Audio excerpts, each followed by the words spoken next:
This is Deep Blue, where we get the true life stories of BYU athletes, coaches, and fans. Here's your host, Jerem Jordan.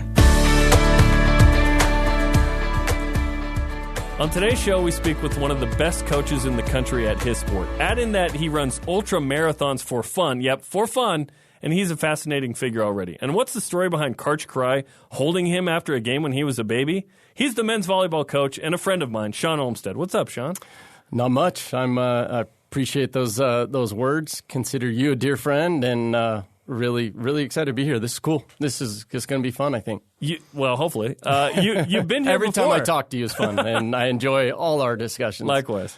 You came in the studio for Over the Top. We had a radio show, so this is old hat for you now. Yeah, I think I'm a professional. Watch out, coming for you. Okay, let's start with volleyball, obviously. It's like the family trade. Your dad, Rick, was a coach, Coach Karai, who, for those who don't know, the Michael Jordan of volleyball, right? He's incredible. Easily.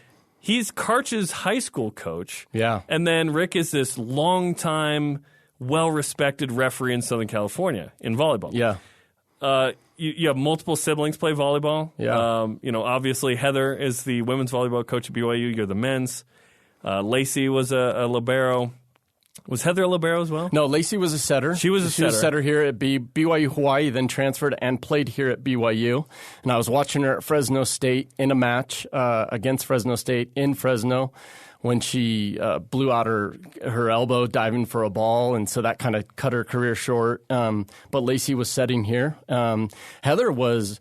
The libero position wasn't created then, but she was at Utah State back then you had to use subs as a defensive specialist, and that year got drafted. They were one of the numerous attempts to start a women's professional league. She got drafted as the only defensive specialist that year.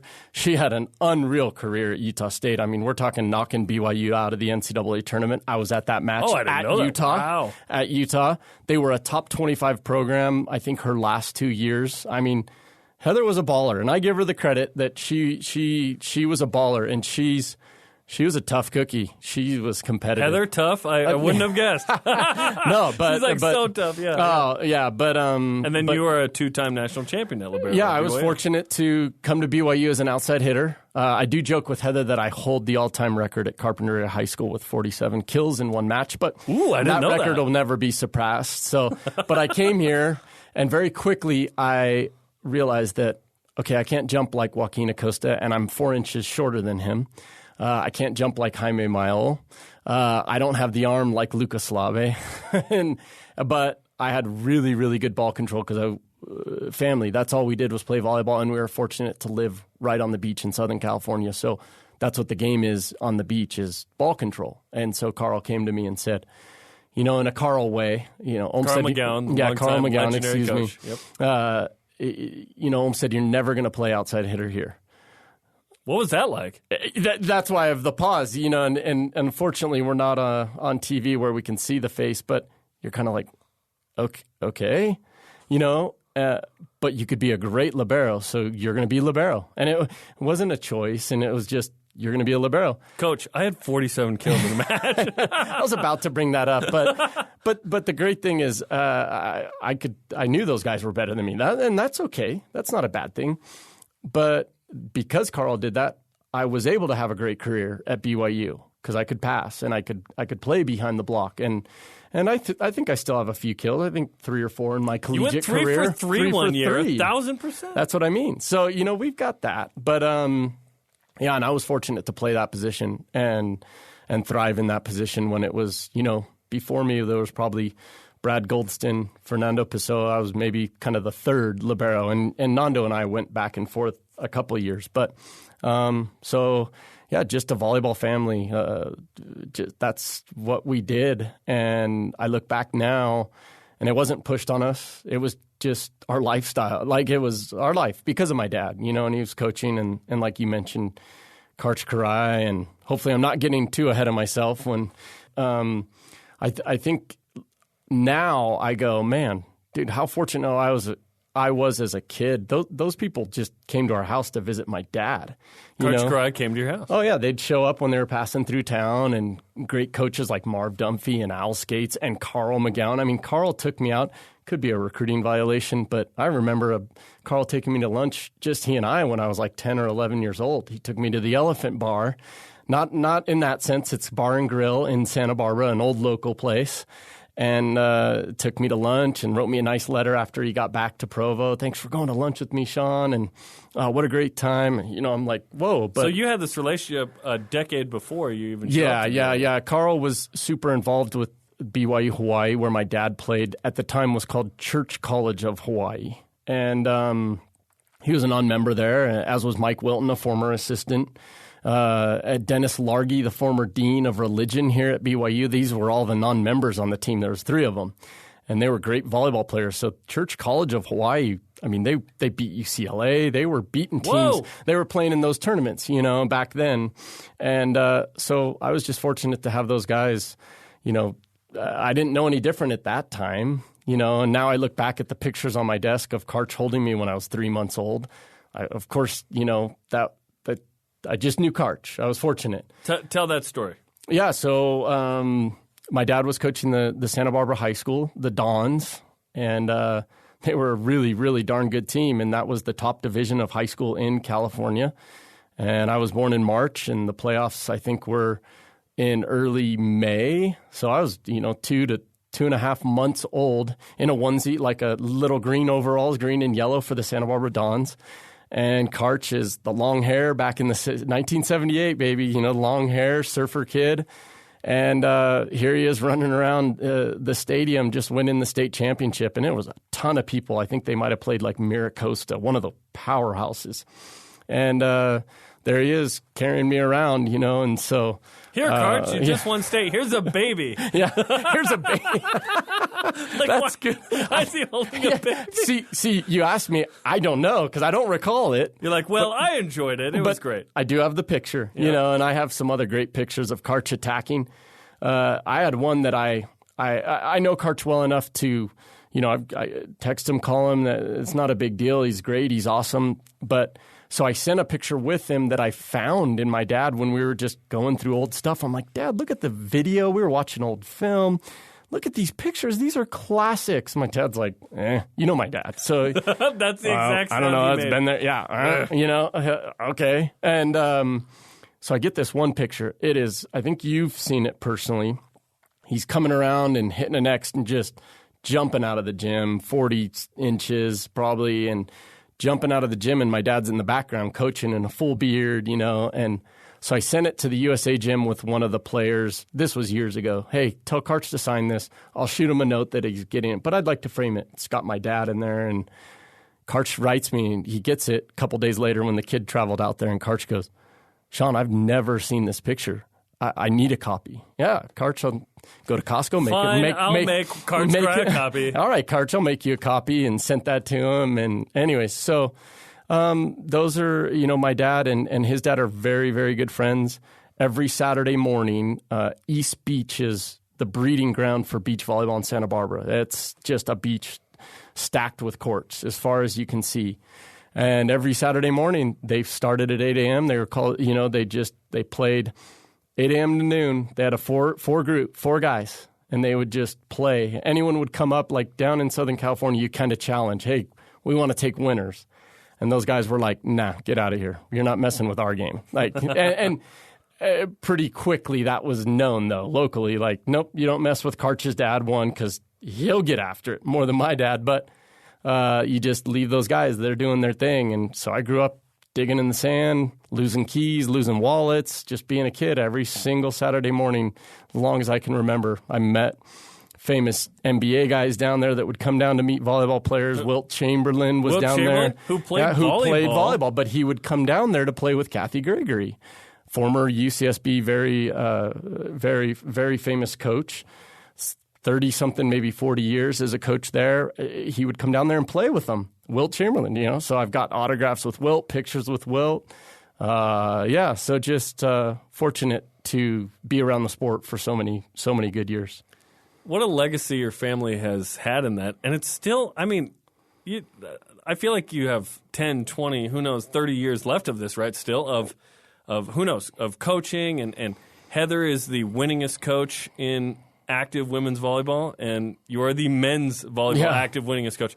What is that like to both be that successful? If you were both just mediocre, I think it'd still be really interesting. But you guys are at the highest level of the game. Yeah, I think Heather would say the same thing. We've both been super fortunate to be around some phenomenal athletes. And we've both had really, really great mentors. And I think of Heather's mentors that I know of. And she, of course, had a great relationship with Carl, not as good as mine because I played for Carl. But Heather was close to Carl and the McGowan family. But it just goes back to all those relationships that she also had. So someone she's really close with is someone like Kathy Gregory, and then she's built her relationships over the years of coaching. But it's and we could go down that rabbit hole of just the plethora of outstanding young people we've been able to be associated with, and I wish we could somehow. I always say it, create something to. It is kind of what we're doing on this show, and I think this is awesome. And we need to, collaborate and just there's so many great stories that no one gets to hear about the volleyball players. So if there's volleyball, there's soccer, track and field. There is so many that people are going to want to hear about. And so we've been fortunate to have that. And I spent about 2 weeks ago, I was a week recruiting in Kansas City, and I went out each night with different coaches. And it got to the point where all they wanted to do is talk about my dad. How's your dad? Everyone I run into. And it's like, hey, guys, I'm here. Shawn's here. No, but I just took nonstop pictures and was sending them to our family text like, hey, who's this? Who's this? And it was fun to see my sisters just, oh, Jim, that's Jim Nichols, the guy that played for my dad. Went on to be a great player on the AVP. This is an example. And, I remember him living at our house. Like, players lived at our house, because back then there weren't the rules that there are now. And my dad was also coaching a city college, and so it was a little different. But that's who my dad was. And, hey, look who I ran into. And I'd take all these selfies around the gym with all these people that they really didn't care about me or our season. They wanted to ask how Rick was, and how's your dad? And so, we've just been lucky. And BYU, the resources they put into volleyball, Heather and I are definitely fortunate with that too. And so it's so fun to watch what she's done and to be a part of that program in some small way and have that connection and then, get to be with the guys. It's really fun to be a part of that program that I was once a part of, as a player. We're talking with Shawn Olmstead, men's volleyball coach, former player here as well here on Deep Blue. I jokingly like to say, and I'm partially not joking, hey, this is a volleyball school. Oh, yeah. I know it's a football school. Yeah. But it's an everything school. It really is. Like, the support of the fans is incredible. We've seen this, in a couple years ago when women's volleyball was the number one team for most of the country, makes the Final Four. They set record after record with those crowds. It was crazy. Yeah. Men's volleyball, historic numbers, leads the country every year, right? Challenges with Hawaii with that. It's awesome. What's that been like as a player to have experienced that, and then now as a coach to sort of stay in that area in a different role? Because I guess I feel that somewhat like, hey, I was a student here broadcasting, and now I get to be on the other side helping the students. Yeah. I'm not a coach in the same way you are, but a little bit of that where it's like, hey, you can do this. Like, you can get to this level. Yeah. No, it's exactly that. And I remember you come into the games. You were around here in those years. Just the energy and excitement. I mean, still to this day, we had a little setback with COVID, but I mean, the energy this year with like 1,500 people. I don't know if you felt it. It felt like a packed house, and that's a credit to our fans. But going back as a player, I mean, it was crazy. Like you said, it's a volleyball school. I remember walking around campus and. Come on, guys, I was a libero. I wasn't even the outside hitter or the setter. I mean, I'm the libero, and, people, good luck. Yeah, let's go. I can't wait to go. And then showing up to the game a few, hours before because we had to do our prep or we had to go to serve and pass.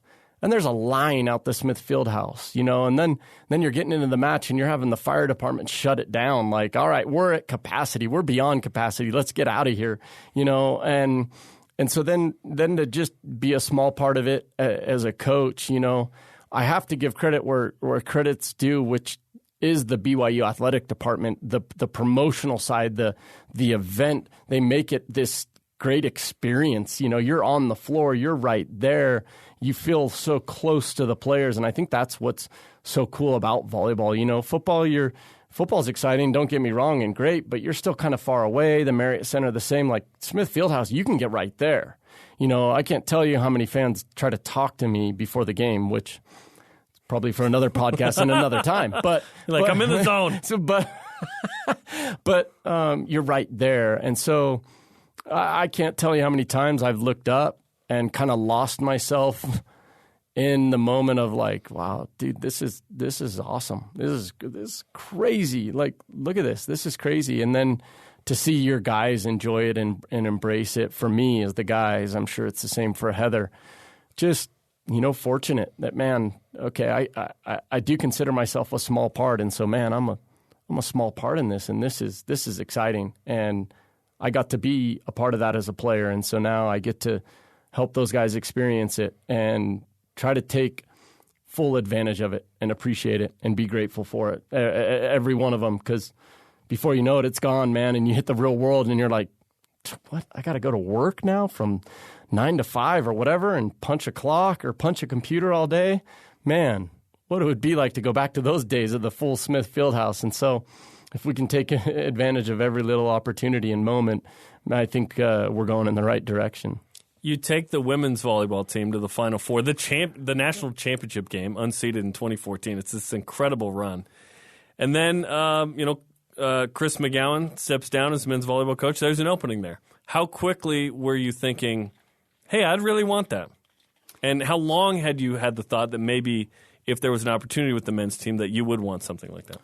Yeah, that's a great question. I never once had thought about it before because I just didn't think about it before. Chris was doing what his dad did. Chris was going to be there a long time, and I remember being as shocked that the change occurred as everybody else, and nothing, not mad at Chris because we immediately talked on the phone right when it happened. But I had no hey, heads up, I'm doing this. I think it was Chris making that decision for himself and his family in that moment that he went forward with it and didn't want to, be quote unquote involved. Not that he didn't want to be involved, but hey, I'm just going to go do this thing. I know that this is best for me.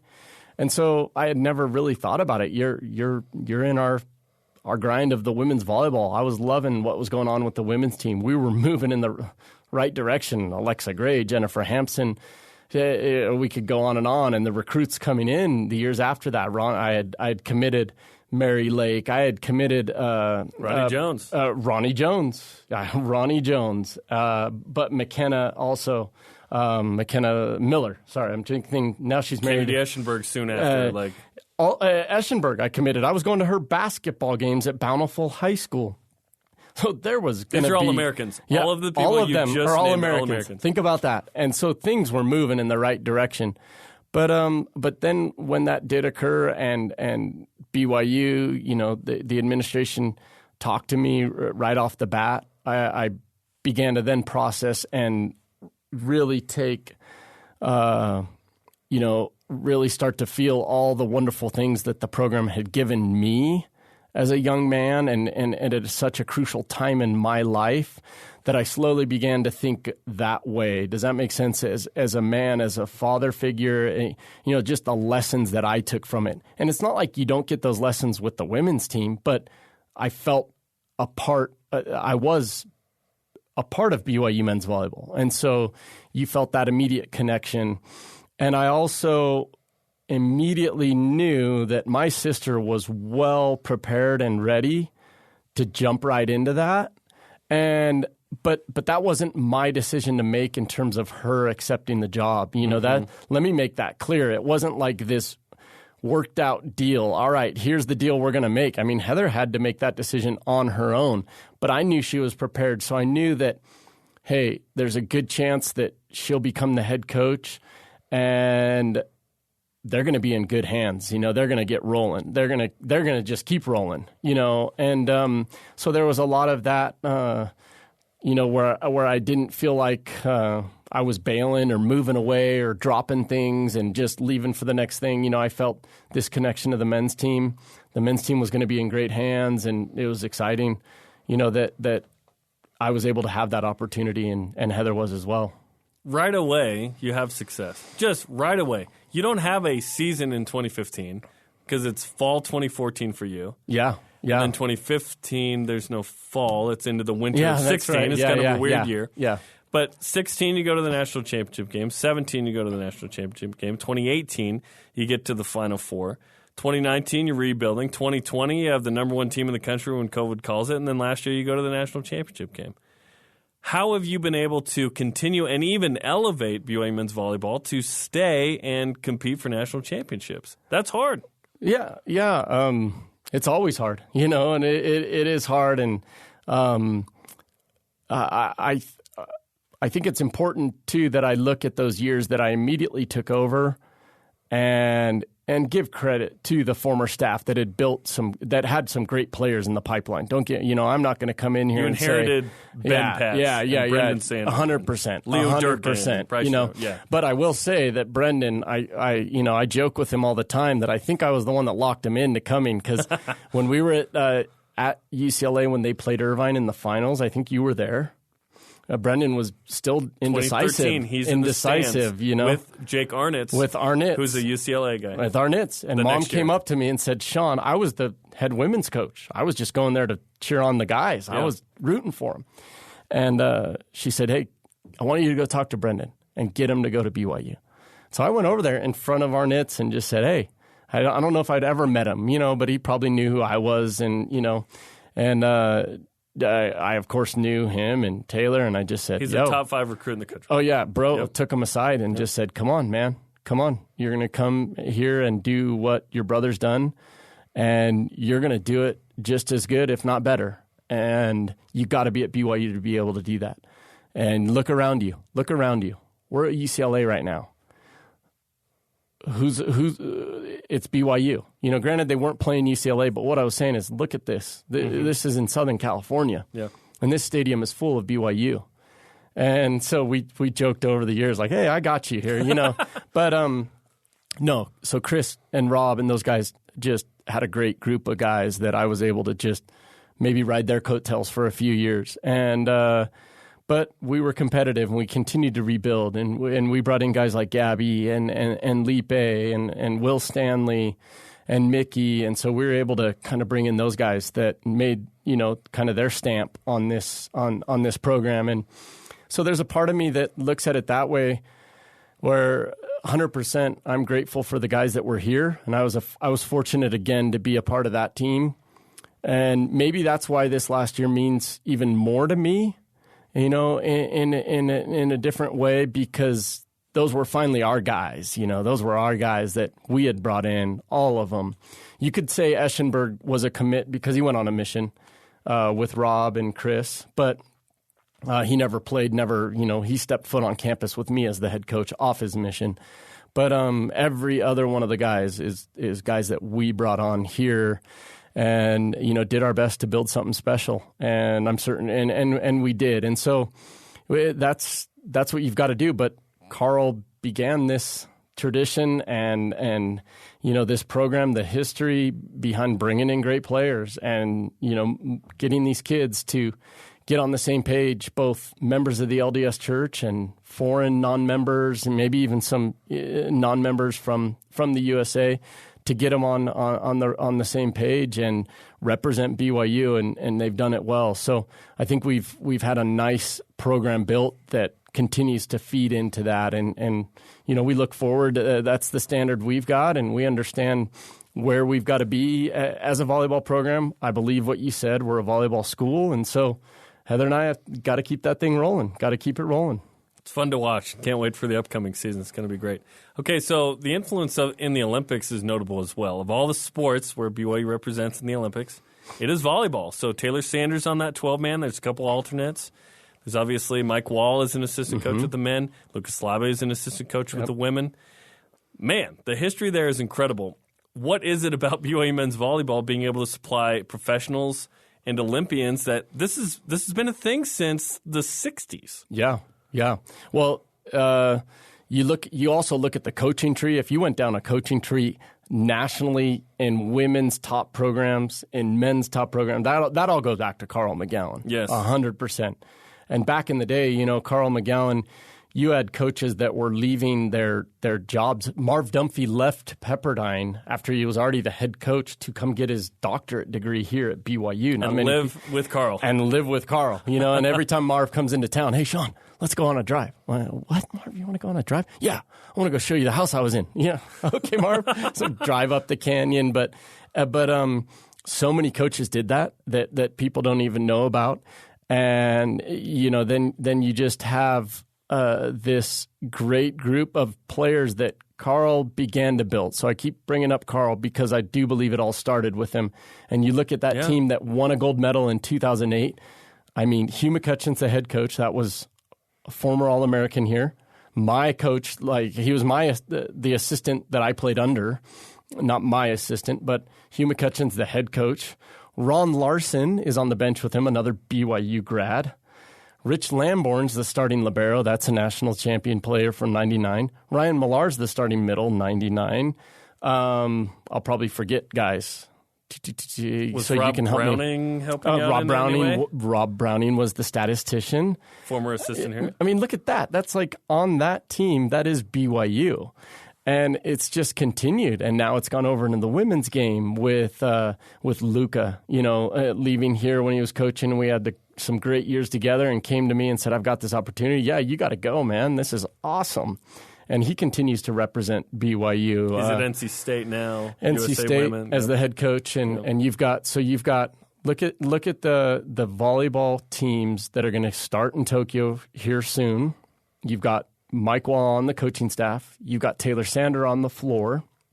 He's going to be a starting outside hitter for that Olympic team. You've got Rich Lamborn that is coaching the sand team of Jake Gibb, a Utah community guy, and Taylor Crabb.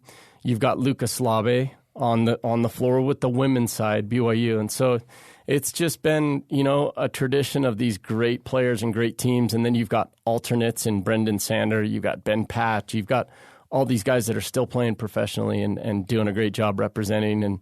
And Ronnie's still playing professionally. And we can go on. But there's been just an unbelievable tradition of great volleyball that has come out of BYU. Provo, Utah. Are you kidding me?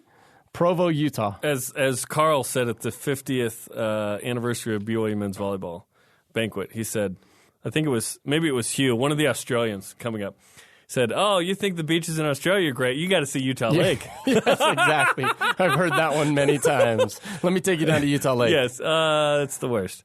Okay, I know you love MMA. Yes. MMA. And my guys know that too. Yeah. What is it about MMA that you love? And how does that translate into you maybe being a better coach, or is it separate? No. I think it does translate. I think all of those things, anything that involves, competition, sportsmanship, athleticism. But what I really, really enjoy and really pulled me in on that was back when I don't know if I told you this, but my first coaching job was at Cal Poly. And that was in 2005. And if you go back into the timeline of the UFC, that was right when Chuck Liddell, the Iceman, hit the market. Okay, and so he in San Luis Obispo. He's actually from Santa Barbara, my community. He graduated high school there, but then he went and wrestled at San Luis Obispo at Cal Poly, and stayed in that community. Just loved it there. And so he was tight with the Cal Poly coaches, and he would come to campus. He would come to campus, and if you watch Chuck Liddell fight, for the mixed martial arts fans, true fans would recall Chuck Liddell would never really go on the ground. Even though his background was wrestling, but he was so good. I think he still holds the record for being able to defend takedowns. You got him down, he was right back up. He just knew how to get right back up. And so he would come to Cal Poly, and he would go to the wrestling room, and that's a really good wrestling program. That's a top level wrestling program, Division I. And he would just go into the wrestling room, and he would go in there for 30 minutes straight, and every 5 minutes they would throw a new kid at him one of the current, athletes at Cal Poly and just go, boom, clock starts, 5 minutes. All they were trying to do is just take Chuck Liddell down. They weren't fighting or anything. It was, none of that was involved in that. But all you were doing is trying to get him to the ground, and he just would defend it. And those guys would get burned out, those kids. But he had to do it. Okay, 5 minutes. Buzzer would go, I saw it. So Chuck would come to campus, and so I was just captivated like that. In that sense, I felt like I had a connection, The wrestling coach, I became friends with him, and he was really, really good friends with Chuck, really close, because that's how Chuck was coming on campus, hit up the coach, like, hey, let's go a few rounds. I'm getting ready for a fight. Did you ever jump in? No, I would never jump in. Are you kidding me? But just that competition. And so I was just fascinated by it. Close the cage. It's you and I. My will against your will. My heart against your heart. And that's a sport that it's there, man. You are exposed. Your heart, as best you can, it's opened up, and like, this is what you're made of, dude. And for those guys to go in there, people, it's bloody, it's brutal. I get all that, but man, it's fascinating to me. And I rarely miss a show, a UFC show, pay-per-view or ESPN Plus, or I was watching The Ultimate Fighter from season 1, Spike Nice. TV back in the day. We could go on and on. I've gone and met fighters, just like random appearances. Like, that's how nerdy I am. I remember I went You love it then. Yeah. I went, I took my wife one Saturday years and years ago. Jeremy Horn and Jens Pulver were going to be at a Best Buy. Like, what? Random meet and greet. And I'm like, hun, let's go. Get in the car. Let's go. We're going to, who are we going to meet? And Jeremy Horn at the time was pretty much the only person who had ever beaten Chuck Liddell. Back in the day, at the beginning of Chuck's career, Chuck fought him again and picked him apart, destroyed him, years later. But Jeremy Horn had beaten Chuck Liddell. Jens Pulver was a one of the inaugural champions of the UFC. I go and meet these guys, just to go meet those guys. And then I don't know if you remember, you may or may not, Josh Berkman was a local fighter. He was on The Ultimate Fighter. He's from Utah. I was getting off the freeway when I was coaching the women's team. Getting off the freeway, I see him pull up next to me at the light. He doesn't see me, he doesn't know me. I follow him to I don't know where I'm going, but I'm following this guy. Oh, boy. I decided to follow him. Yeah. I follow him to a gym in Orem. True story. He gets out of the car. I open my door. I'm like, hey, Josh, so sorry to bother you. He's kind of like, yo, man, what's up? Like, he was cool. Yeah. Said, hey, look, this is random, man. This could get weird fast. This could get really weird. Like, I'm going to keep my distance. Yep. We were practicing 6 feet back then, just for other reasons. But I just said, look, I'm the women's volleyball coach. I know everything about you. I've seen you fight every time that you've stepped in the octagon. He was still competing in the UFC at that time. And I said, I'm the women's volleyball coach. I'm not the football coach or wrestling coach. I'm a volleyball coach, women's at BYU. I'd love you to come talk to my team. Like, he was like, what? And he was just like, dude, let's do it. Let's do it. Gives me his cell number, comes down, meets with our team. The girls loved it. Tom Homo was there because I told Tom, hey, this is outside the box. And in case you ever find out, this is what I'm doing. I'm bringing Josh Berkman here to meet with our team. And they loved it. And he talked about fighting and this and that, but he didn't get into the weeds that. Only when I asked questions. My questions were all different. Like, hey, in this fight, what happened here? You got clipped at this time, and how, but the girls loved it, and he enjoyed it, man. He enjoyed it. Kept texting me that year when we had big wins, and we've kind of lost contact now because he's retired, but I love it all. Poirier, McGregor, the Diaz brother. We could go on and on. I could talk about this for hours, and we could go into the weeds and fighters, up-and-comers, the veterans. Is this your favorite sport to watch? To watch, yeah, for sure to watch. Do you like it more than watching volleyball? Yeah, probably. Wow. Yeah, no, soccer would be soccer would be right up there. You're a soccer guy? Oh yeah. Okay, what kind of soccer are we talking about? No. We're talking international. We're talking Euro. I'm pretty comfortable discussing all that. Jen knows I support her a ton because my wife played there, and I'll watch that. But soccer would be above volleyball. MMA would be above volleyball. You know, if I'm just going to go watch it, of course we're watching film. So I don't need to be ripped apart by the fans. Shawn Olmstead likes watching MMA more than opponent footage. But if you're going to ask me if I'm going to go pay to watch a volleyball game or pay to watch an MMA fight, I'm going to probably pay to go watch the MMA fight. Yeah. You know, but I was glued to the TV on the Euro Cup, the South America it was crazy, stuff. Right? Yep, Copa Argentina America as well. Yep. Took Brazil. Yep. Di Maria came through. Messi had that. I was so happy for Messi. Granted, I served my mission there, but what that guy's gone through and the ups and downs of his career. Yep. But man, those last 3 minutes, he had that opportunity, and the field at Maracanã. I've been to Maracanã. I've watched a soccer game at Maracanã. That's the greatest soccer stadium in the world. There is no discussion there. It houses 200,000 people. There is no discussion there. I've been to a live soccer game in Maracanã. That's pretty cool. And Messi had that last opportunity to just put it away 2-0, and that would have been amazing. But I had talked to Rafael Paul, former player, Brazilian, the week before, talking trash on the phone. We did a FaceTime call. He said, Shawn, Brazil, the field sucks. And if you watched the game, you saw they were just, granted it's humid down there, but that field was coming apart. It was actually really bad. In the middle of winter down there. The players had all complained, and I was super happy for Messi in Brazil. And on another note, when we went down to Sao Paulo, you'll appreciate this, when I took the team down there. Next time you go to Brazil or somewhere, I want to go. You are coming. coming. Figure it out. You can be my guest. Yeah. My wife, most of these foreign trips, she doesn't go. Oh, yeah, I'll take her tickets. You can be my guest. So we get to Sao Paulo, we land, and Lipe comes up to me. Felipe is a Brazilian player. Shawn, there's a big game in Sao Paulo tonight. I said, Lipe, we just flew all night. I'm like, yeah, we're not going to a soccer game in Sao Paulo. Like, no, we're not taking our team to those. You've seen what that is. And it can be intense. Yes. Yeah. And he goes, Shawn, it's my team. He just got all passionate. What's his team? Do you remember? I can't recall. I have pictures. We don't have time, but I could pull them up. I have videos. And he just goes, Shawn, please, this is how crazy this was because I would have loved to gone, but you can't just spur that on a foreign trip with a team, a travel delegation. How many AIs is this? Yeah, exactly. Travel delegation. We can't just go tonight. We're going to a soccer game in Sao Paulo. So I go to Brian Santiago was with us. Matt Richardson was actually with us, former vice president, and I just said, look, Lipe really wants to do this.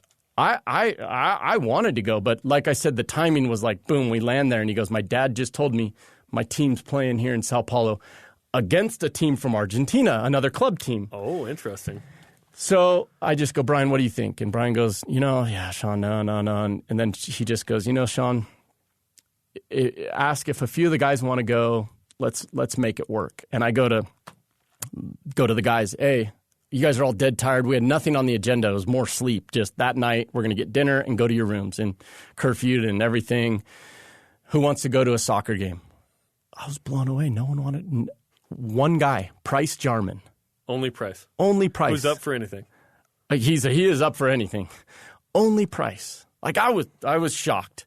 So I went to Brian. I said, it's me and Price and Lipe. And Brian said, yeah, go. I go to Lipe. I said, Lipe, okay, now we got the approval to go. How are we going to get tickets? And he gives me that Brazilian nod. He's like, Shawn, we'll get tickets. You got cash? Yeah. I said, yeah, I got cash.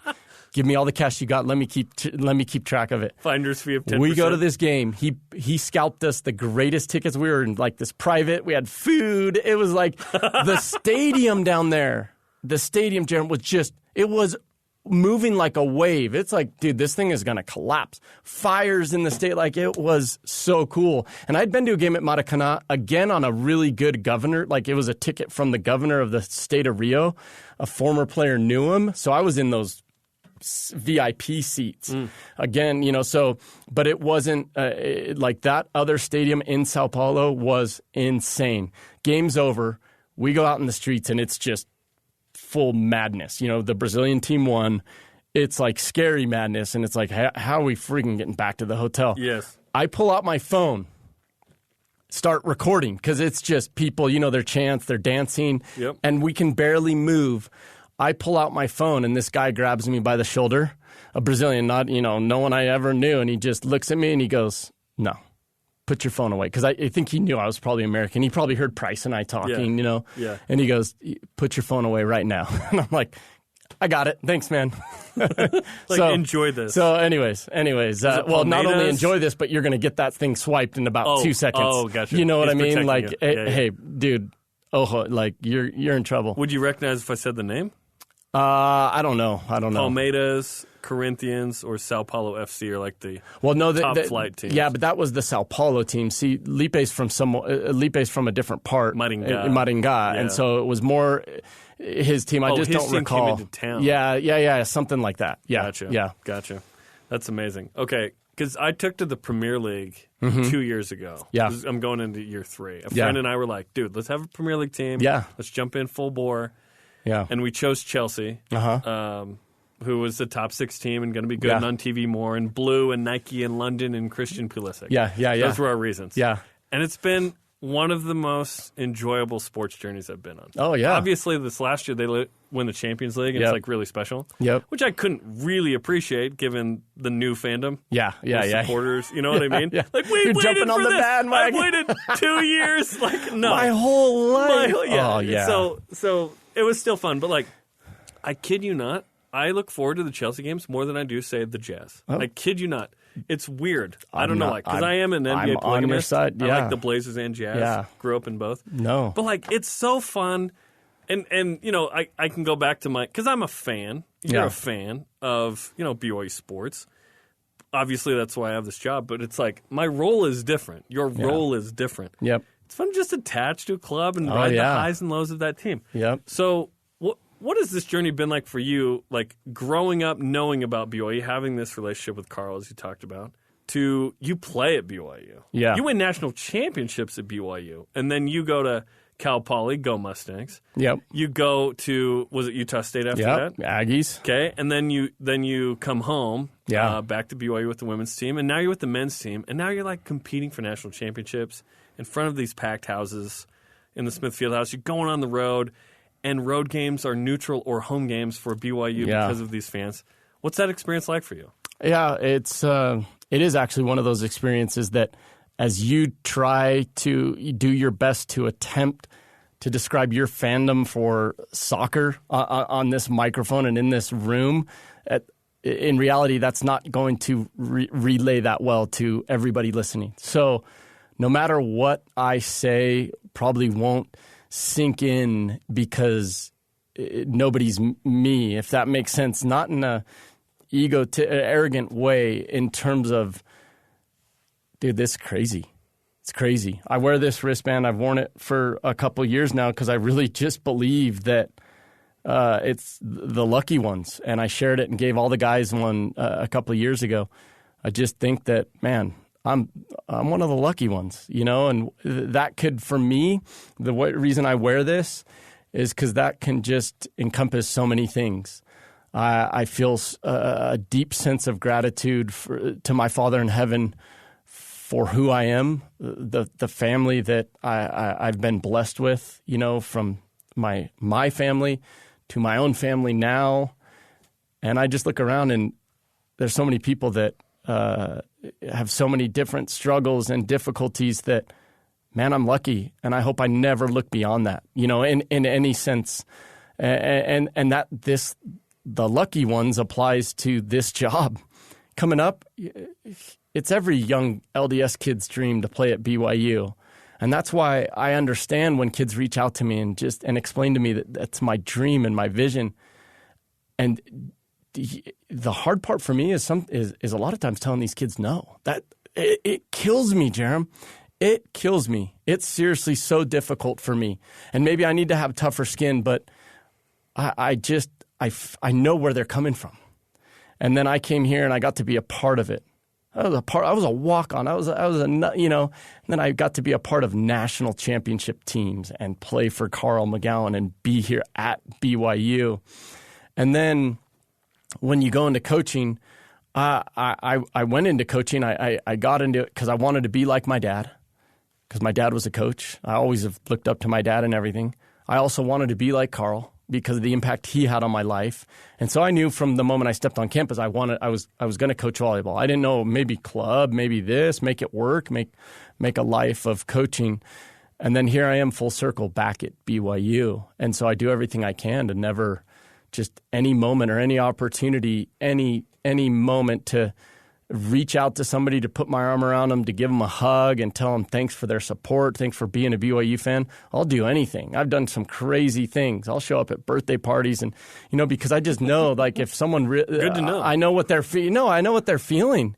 There was a family just a while ago that it was like a family of 10 kids, and they came and someone reached out to me, and I don't want to speak for the other coaches at BYU, but in that situation where they just show up, not plan, I don't know how many coaches would, time out on their day and just go down. But someone called me and asked me if I could do that. And I'm like, yeah, I go down there. And these kids, they looked like just their eyes wide open. And in that moment, I happened to have Gabby and Lipe with me. They were just shooting the breeze in my office. I said, dudes, come with me. They lost it. They almost fainted like a Michael Jackson concert. Like, you see the videos on YouTube back in the day. And I took one of our balls that we had about like 30 of them that were signed by our team last year. And we saved those for really, really special people. And I gave them one, And I just got to think, yesterday actually. So it's funny we're talking about this, just from each one of those kids. And they're just a family from, BYU fans. And so I feel that, man. I feel like I'm one of the lucky ones. I feel that every day. I feel that with the fact that I can go out and run and go run long distances. I never take that for granted. I'm not injured. I'm healthy. I'm strong. And there's people struggling some fights, man. There's people struggling some fights. And so I feel like I have to maximize everything, whether that's work, whether that's my own life, my personal life. I got to do everything I can. And if I don't, man, I'm not taking advantage of the blessings that I've been given. So that's a long answer to that one, You got a special family, and there was almost tragedy in your family when your Mom Trudy was pregnant with your twin sisters. Yeah, my mom was pregnant with twins, and they found a tumor on her lungs. She began to have just trouble breathing and thought not much of it at first. Just a normal pregnancy, excited to be expecting my fourth baby. I started with a cough, and it concerned the doctor after about 3 months, and we discovered that I had a tumor in my lung. And then it just got progressively worse to where it was harder. And they found kind of a mass, it was like a softball size in her lungs, And I could be wrong on some things, so please don't hold me to it and rip me apart, But she was pregnant with my little sisters, Heather and Nicole. Heather, the women's coach, and they went to all the cancer specialists, because they're seeing a tumor, kind of a mass in California, and none of them, not one of them, was willing to look at it. Things were happening so fast. It was like different opinions were happening daily from different doctors, and it was just barrage. Each time I'd go up there, there'd be a different diagnosis and a different opinion. It seemed to be fast growing, and that they felt that I only had 3 months to live if nothing was done. And that was just, what? I was advised by doctors that I should abort to save my life. Then the doctor decided to take a final ultrasound scan of the growing fetus. I was awake during that scan, and when I heard one of the doctors say, "Oh dear," I wondered what they'd found now. But everything changed for me when the doctor said, "You are carrying twins." In that moment, I said to myself, "The Lord did not allow me to conceive twins only to abort them. I'm going to deliver the babies. If I die, I die." And go without her aborting. They were willing to do scans and all that stuff, but get in there and see what they could do, or even attempt to, because she was pregnant with twins. And my mom, they said, look, this is going to be fatal. They told her that. And we're talking months from what we could tell back then. That was probably 81. And if we don't abort this pregnancy, which was by then pretty far along, yeah, you're in trouble, and then it's going to be tragedy all over the place. And my mom and dad were adamant, no, we're gonna fight this. My dad did everything he could, so did my mom, but everyone in California, the UCLA cancer, SC, they went to the best hospitals they could, and the cancer institutes. Well, my grandpa was I can't recall if he was a mission president or temple president at the time in Japan. I would be wrong with that, but he was living in Japan. He'd come to Utah for training, and they had all these people in there. Well, President Nelson at the time was not a general authority, and my grandpa grew up, born and raised in Brigham City with his wife, Danzel, I think. So my grandpa is in the parking garage and sees her. Hey, how many years? Hug. And my grandpa was done with the meetings. He was here for training. He was flying back to Japan. Hey, this is my husband, Russell M. Nelson. Oh, I've heard about you. You're a surgeon and da-da-da-da-da. Yeah, I am. And, it was just a meet and greet. He was seeing an old high school friend, and that was President Nelson's wife. And, oh, great to see you. So then he gets back to Japan. He's there only a few days, and he gets the news about my mom. Don't know what to do. And he just says, hey, you know what? I just ran into, Russell M. Nelson. He's a surgeon. Why don't I just pick his brain? Just throw it out there. Hey, good to see you. So he calls him. Call Dr. Nelson. The doctors here say it's this. They say it's this, that I have to do this. And I remember him being, not gruff, but being very firm and saying, young man, do you want to talk? Or would you like to listen to me? So I listened to him, and I just felt comfortable with what he had to say. And he says, okay, give me all the information you got. Okay, give me all the results. Give me, on the phone. They're just chatting. And he goes, hey, get all the MRIs, get all the x-rays, get all the scans you can collect from California, from all their visits, and get them to me sometime as soon as you can. And my grandpa said, actually, I'll go get them all, come back from Japan, and I'll bring them to you. So he does. He flies back from Japan, gathers all the x-rays, all the scans, everything, and flies back to Salt Lake and knocks on President Nelson's door and just says, hey, President Nelson opens the door. He's got a brown paper bag, like grocery bag, old school, with just notes, just because of the phone call and also his discussions with doctors. So he probably started at the kitchen table on a bag and just kept it. And he called the doctors in California. President Nelson did everything he could. And he said, thanks. My grandpa gave him everything. He asked him, would you like to stay here tonight? My grandpa said, no, I've got a house in Provo. And President Nelson says, well, I'm going to look at these. I'm going to pray about them. And that's kind of funny that you're here tonight because the president of the American Cancer Society happens to be in Salt Lake spending the night with me. Just not Mormon, but happened to be in Salt Lake. And he says, I'll call you in the morning. And so 8 a.m. he calls my grandpa. My grandpa's in Provo. Hey, can you come up? They go up, go into his office or his home. I can't recall. And he says, hey, I believe this can be done. My grandpa, what can be done? We can take this, we can remove this mass and this tumor. Not we, but it can be done. This is what Elder Nelson said. It can be done. I believe it can. I've prayed about it. I believe it can be done. And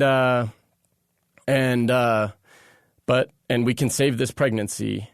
And my grandpa's like, this is great, And long story short, he's right then the cancer guy goes, and he should do it, Elder Nelson. And then President Nelson kind of goes, and I'm willing to do it. Well, you're a heart surgeon. This is removing my mom's lung. She lives life with one lung right now, removing my mom's lung. He said, get your daughter out here ASAP. And so my dad had a wealthy friend in Santa Barbara who had a plane. My mom was on a plane within 2 days. And my mom was on a plane within a couple days. I was on the plane. I don't recall. I was 2 years old. We all flew up. It was 8-hour surgery. I don't know. I've got the record of my work on her right here, so I'll read it. The date of this operation was June 16th, 1980. This patient, 30 years of age, is pregnant with twins. She's about 16 weeks into her pregnancy. And she had symptoms of cough and shortness of breath. So her obstetrician got a chest x-ray, which revealed a large tumor in the right lung.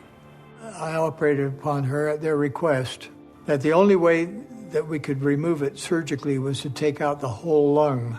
It was complete inspiration and revelation on that surgery table that he received to know how to navigate that treacherous surgery. This is the kind of an operation that doesn't happen very often.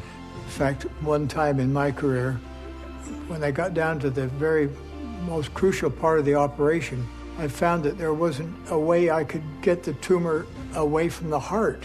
There was only room for the blade of the scissors. So I cut the artery and put my finger in the pulmonary artery. And he said, I put my finger in there and did the surgery with one hand. And then put the stitches around the artery and pulled those up and pulled my finger out and tied them down, and she survived. So it ended up not just being about the tumor, it ended up, being the journey that our family took. So he tells the story how his finger stayed in there for hours and he sewed around it and lost all blood in his own finger, just from the squeezing that and holding that all together for hours. And so took out my mom's lung, and Heather and Nicole are here. And my mom and Heather and Nicole, I think they were front row at his birthday party, Just, my mom has a very, very special and strong connection with him. So much so that this is a funny story. I got back from my mission, and I came right to BYU. And so my mom and I went to a live session at the temple because I'd never done one before my mission. And when we're done, I said, Mom, let's go see Elder Nelson at the time. Shawn, you can't do that. You don't do that. Can't just knock I said, on the Mom, door. I've been with him in situations where he's told you that, Trudy, if you're ever in town, you come see me. Shawn, okay, yeah, they just say that. Look, you don't do have that. a great summer, let's hang out. Well, that doesn't really happen. Throughout my childhood, though, anytime he did go to California on church business, his secretary always called my mom and said, Elder Nelson's going to be close to you. He'd love to see you. And so we went to some of those things. Gotcha. Okay, so I've known him over the years and been able to have those moments, But this is right after my mission. I'm gung ho about my testimony. I just served a mission. Hey, I heard him say that. No, come on, Mom, come on. It's right there, the church office buildings. Come on. No, Shawn, you can't. Come on, so we go over there. Okay, gosh, Shawn. There's full security. I don't know if you've been there, but it's full security. They've got the wire in, and hey, this is weird, but I would love to know if Elder Nelson's here. He knows me. He would love to see me. Yeah, sister, I get that a lot. Probably I get that a lot. That's not going to happen. And no, sorry. And I chime in. I'm like, look, I've been there when he said, if you're in town, come see me. He will want to see my mom. Yeah, I understand, kid. Great. Great story. I'm sure it's good. We didn't give him the story, but I'm sure it's a good one. Parking validation. I'm just sure they have it. Yeah, they get it a lot. And so I just said, I promise. He's like, no, look, sister, give me your name. I'll pass it on to your secretary, but really, sister, have a great day. You're not going past here. And we're walking out this long hall. It's like something out of the movies. You hear the phone ring because he probably sent an email or a note upstairs like, hey, Sister Olmstead stopped by to see Elder Nelson. Just FYI. His phone rings. I knew it in that moment. Like, it was so clear as day what was going to happen. I'm opening the door for my mom to leave. Are you walking slow? Yeah, probably. But I hear the phone ring, and he goes, sister. And he just literally summons us back to his desk, and he goes, word for word, I have no idea who you are, but he knows you're down here, and he wants you up there immediately. And I was like, see? I told you. What are you going to do now? As I walk by, I'm kind of like this, like, right, just pride. What's up now? So anyways, that's the connection my mom's had with him, and it's really strong. And if we had more time, it's funny to talk about how that chapter came about in his book. Didn't it come out at the last second? Oh yeah, the book was at the 12th editors. hour. Sherry Dew was with him on his South American tour. Heather's team was the number one team in the country. He's like a rock star. He's on a South American tour. I love it. Sherry Dew's with him. They're eating like a meal. Heather's playing like, who was it, Texas or Florida to go to the Final Four. Mm-hmm. Remember that? It was sold out. Yep. And Sherry Dew is a big-time fan. She used to text me a lot when I was with the women's team, just congrats. And not like we're text buddies, but, you know, when big moments I would get, Sherry Dew, big deal. Hey, here you go. See, Farrah, I'm important, hon. Look at that. But she was like watching the live stream like that, you know, at dinner. She goes, oh, my gosh, because like game over, you know, and the women's team just beat Florida at BYU. They're going to the Final Four or whatever. And President Nelson's like, oh, yeah, Heather's doing such a great job. And Sherry was like, Heather? You call her Heather? You know Heather? Like, not coach, even to know their name, you know. Heather? Oh, yeah, and just casual, like, I love Heather. I know Heather. Wait, what? Oh, yeah, Heather and her mom, Trudy. Oh, what wonderful people and what a beautiful story. Like, just casual, you know? And Sherry's like, hold on. And he just gives her the brief, like, oh, yeah, you know, boom, boom, boom, boom, boom. Sherry's on the phone, like, hold the press. We got to get this thing in the book. And boom, you know, involved my mom. Called me. He gave her, you know, can I talk to you? Oh, yeah, Trudy would love to talk to you. Oh, yeah, I'll talk more about that. We can put that in the book. And it was literally at the editors, and then that happened. So, that's amazing. Kind of funny. Okay, let's talk about these ultra marathons you run. This may be the most interesting thing about you. It would be enough to just coach volleyball. But you have this, I don't know what to call it, obsession, hobby, skill, to where you run ultra marathons. I do my best. Why do you do this? It sounds insane. I do my best. I'm going to, tomorrow night, I'm going to drive at about probably 8 p.m. I'm going to drive about 3 hours to a trailhead in northern Utah. I'm going to crash in my car. I'm going to wake up at about 4 a.m. and I'm going to hit 26 miles to the top of Kings Peak. That's the highest point in the state of Utah. So I'll do that Thursday morning, then I'll get in my car and come back. So be back Thursday afternoon sometime. That'll be a 26-mile round trip. But I don't know if I have a perfect answer. And that's, I feel like I disappoint everyone when they ask me, like, why? And it's, you know, I think a lot of people go through, you know, whatever you want to call it, a midlife crisis. I do joke that, hey, this is my midlife crisis. I didn't go buy a Corvette. I just started running mountains. And I find something about me. I learned something about me just putting kind of my energy and my heart and soul into something where I'm on the brink and just don't believe you can go anymore, that you really can, you know. And I don't golf. You know, other people find golf and different things. And I know that it all did occur when I was just at a point in my life where for me, I was out of shape. I was unhealthy. I was grinding in work and as a dad, you know, a young dad, and life is crazy and you're just constantly go, go, go, go, go. And I needed to get healthy. I needed to just be in a better place for me, for my family, for everything.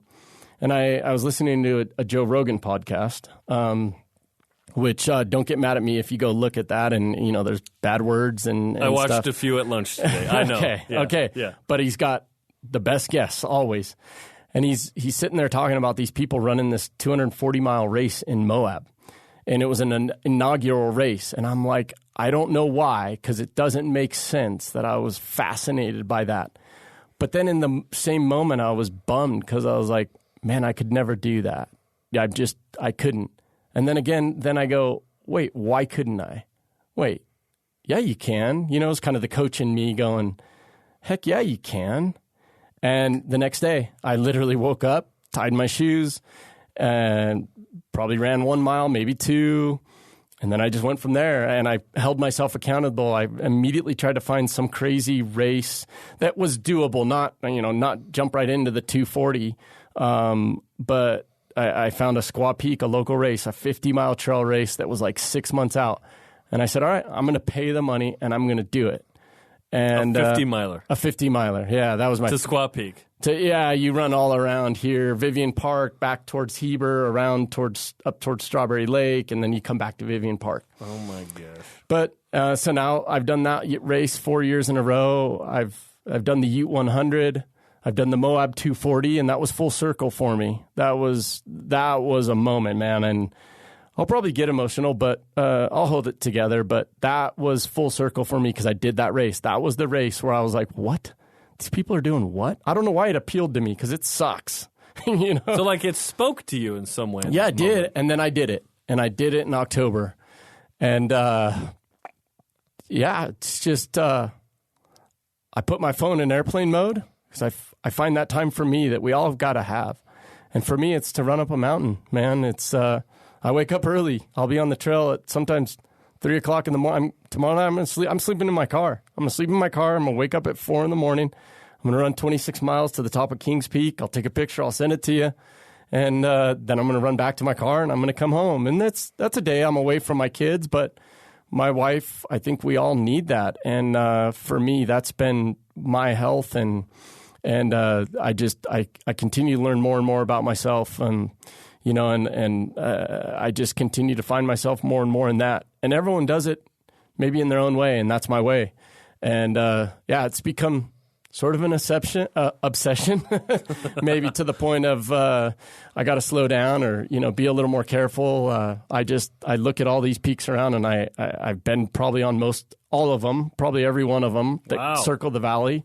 And I find something in the peace there, I'm certain that God is good for sure, you know, and it's just a beautiful world that it's fascinating to me that I can get to some of these places on my feet, and I can do that. And I keep pushing that limit and that boundary in my own way. There's other people doing a lot crazier things, but, you know, just last week, just last Friday, I woke up in the morning, parked my car at the base of Timp, ran to the top of Timp, and I was back to my car in about 3 hours and 10 minutes. I went all the way to the top, took a picture at the hut, took some cool pictures of some goats, and my dog's always with me, and I was back to the car and back down in the work. I was at work by 9:30 on a Friday, and in the office, showered and ready to go for the day. How do you do that? And what is it about it that calls to you? You talked about, hey, I put my phone in airplane. Like, what is it that you love about it? I think I'm fascinated that I can push my body to something that is, like you said, like, that's crazy, you know? I think that's enticing. That's almost addicting, you know, and that I can continue to push those boundaries. And to me, what it teaches to me, this isn't for everyone, but for me, it teaches that I, Shawn Olmstead, have way more potential than maybe I was tapping into. I wasn't tapping into that, you know, for me.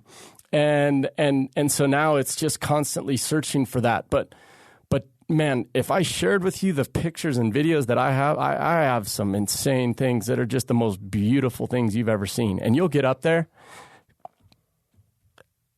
and I felt close. I felt close to my Father. I've felt closer to my Father in heaven in some of these places than maybe I ever have in my life. And that's real.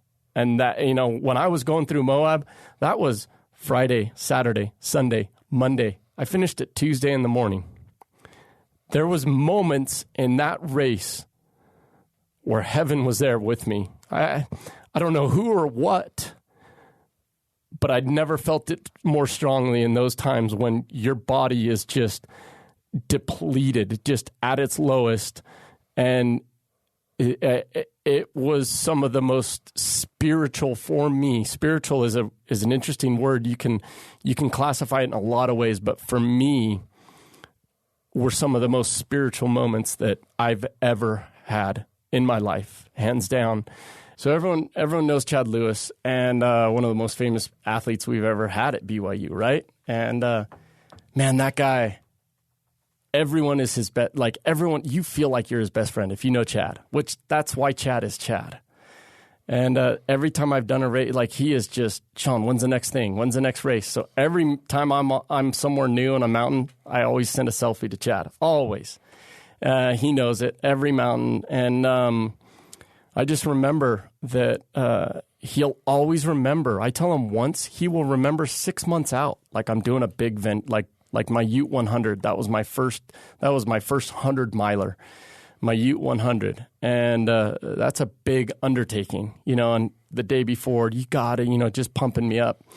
And when I was going to the Moab 240, I was going into my first night, and I had covered about 70-something miles in that day on my feet. And so I was going into the first night, and Chad just sent me a message. Shawn, it was late at night. It was probably like 2 or 3 in the morning. I kid you not. He should not have been awake. And this is just who Chad is. And he said, just look around you, Shawn. There's angels, and they're there. You may not see them, but they're there, and you'll feel them. I promise you. Chad, I promise you, they're there. I love you, man, and keep moving forward every step. And, it's just those moments. And I can honestly say he was right. And I don't have a perfect how or what but I've felt that and felt those feelings. And so that's probably what keeps pulling me back, man. And again, it just keeps pulling me back for more.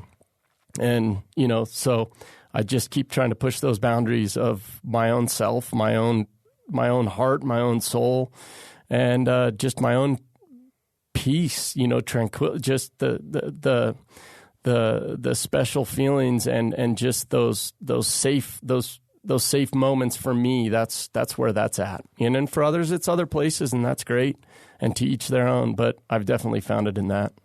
So there's the spiritual component there. There's also the physical component. Yeah. You lost a significant amount of weight. How much did you lose? Yeah, I'm probably realistically, from right when I started, I'm probably like 50 pounds, 50 pounds? 50 pounds, From running, and then did you change your diet too? I wouldn't say like I drastically, right off the bat, I didn't drastically change things. But now as I've gotten into running and I like kind of, wow, all right, how fast can I do this? Or how fast can I get up temp? I definitely have reevaluated like food and energy that I take in and how. I remember going and doing my first 50 miles. I had no idea what I was doing. I was doing drop bags. You can drop these bags at, halfway down the race, and they'll take them there for you. And it had licorice and gummy bears and just pure crap. I didn't know anything. This sounds amazing. I was just running in random Nike shoes that I'd gotten from the team. I had just a normal whatever kind of watch, I had no idea. And now I've got a watch that can give me my heart rate, my oxygen level. I'm all into this thing. So yeah, I've definitely changed my diet, but right from the start I didn't. But as I began to see myself begin to kind of transform, my sleeping improved, my energy throughout the day, believe it or not, waking up at all hours of the night. I mean, I've run through the night too, just I don't know why. I've run all night at temp, literally start at 5 p.m.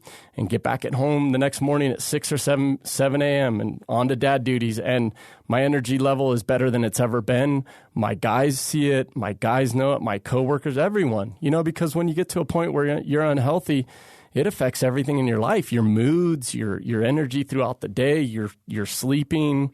And I was kicked out of my bedroom. And maybe edit that, but I was kicked out of the bedroom for like 5 or 6 years because I snored. I snored so loud. Excuse me. I was just snoring. My wife was like, get out of here. I don't snore anymore. I don't snore.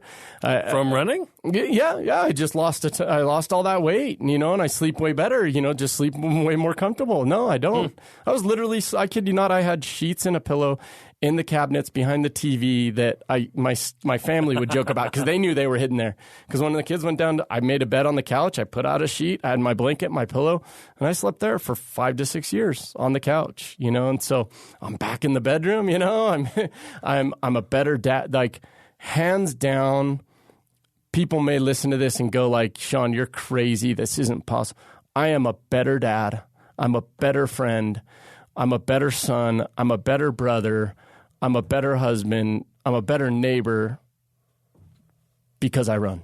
It won't make sense. It won't make sense to all you guys, but there is no doubt in my mind. It's just, again, I find so many answers throughout those runs. And I did the Ute 100. I didn't listen. I had no music, no nothing. Most of those long runs, I don't do music or anything. I'm just with my thoughts, man. I feel like I solve every problem in the world. You know, I probably don't, in those but moments. Yeah. I feel like I do. Yeah. I definitely analyze it all, you know. That's awesome.